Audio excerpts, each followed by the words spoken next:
Hai semua, Malaysia tengah diramaikan perdebatan panas di parlemen terkait kenaikan tarif listrik.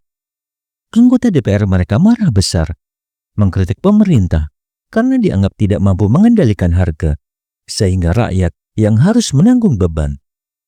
Tapi yang membuat heran, tiba-tiba mereka menyeret Indonesia dalam perdebatan ini. Dibandingkan dengan Malaysia, Indonesia dinilai lebih sukses mengendalikan tarif listrik agar tetap terjangkau bagi rakyatnya. Tapi kalau mau membandingkan, harus dilakukan dengan benar. Di Indonesia, tarif listrik lebih murah bukan tanpa alasan.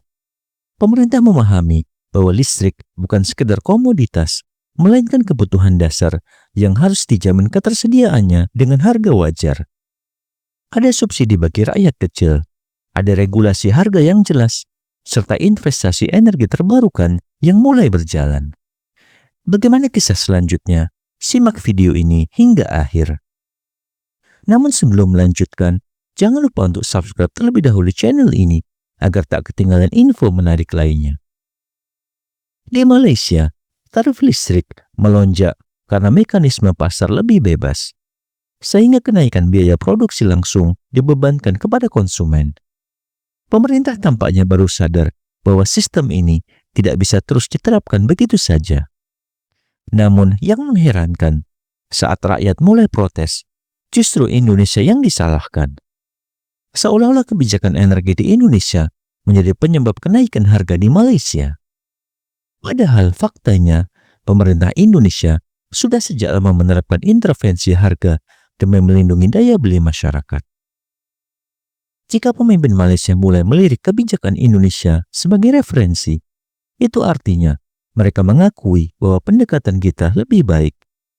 Tidak perlu gengsi. Kalau memang ingin meniru, silakan saja. Indonesia sendiri terbuka untuk belajar dari negara lain selama kebijakannya memang bermanfaat bagi rakyat. DPR Malaysia berkilah bahwa kenaikan tarif listrik hanya berlaku bagi industri, bukan rumah tangga. Namun, efek domino dari kebijakan ini tidak bisa dihindari. Jika industri harus membayar lebih mahal, maka biaya produksi naik, harga barang meroket, dan ujung-ujungnya rakyat yang akan merasakan dampaknya. Mereka juga berargumen bahwa hanya orang kaya yang terkena dampak kenaikan ini. Tapi bagaimana dengan UMKM dan pedagang kecil yang bergantung pada stabilitas harga bahan baku? Di Indonesia, jika tarif listrik harus naik, pemerintah tetap menjaga keseimbangan dengan subsidi dan penyesuaian tarif secara bertahap agar tidak menimbulkan gejolak. Sementara di Malaysia, yang terjadi adalah rakyat protes, DPR ribut, tapi solusi konkret masih abu-abu. Di luar isu tarif listrik, Malaysia juga tengah menghadapi bencana banjir besar di tempat yang menenggelamkan 80% wilayahnya. Ribuan orang terdampak, sekolah dan rumah hancur, namun Perdana Menteri Malaysia belum juga datang ke lokasi. Meskipun ia berada di dalam negeri, warga mulai kecewa, mengingat tahun 2014 ketika Kelantan mengalami banjir besar. Perdana Menteri saat itu bahkan langsung terbang ke lokasi setelah pulang dari luar negeri. Jika ini terjadi di Indonesia, respon pemerintah biasanya lebih cepat. Presiden turun ke lapangan, menteri dikerahkan, bantuan segera disalurkan. Tidak selalu sempurna, tapi setidaknya ada tindakan nyata.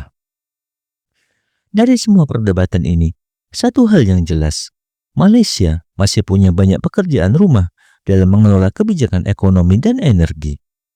Mereka sering membanggakan investasi yang meningkat, pertumbuhan ekonomi yang stabil, serta ringgit yang masih kuat. Namun, jika rakyat masih kesulitan memenuhi kebutuhan dasar, berarti ada yang salah dalam sistemnya. Ekonomi yang sehat bukan hanya tentang angka di atas kertas, tapi bagaimana kebijakan dibuat untuk melindungi kesejahteraan rakyat. Jika Malaysia ingin belajar dari Indonesia, maka silakan saja. Tapi kalau sekedar mencari kambing hitam atas kegagalan sendiri, mungkin sudah saatnya mereka introspeksi. Bagaimana menurut pendapat Anda? Silakan tuliskan di kolom komentar. Dan jangan lupa untuk like dan share video ini jika bermanfaat. Sampai jumpa di video menarik selanjutnya.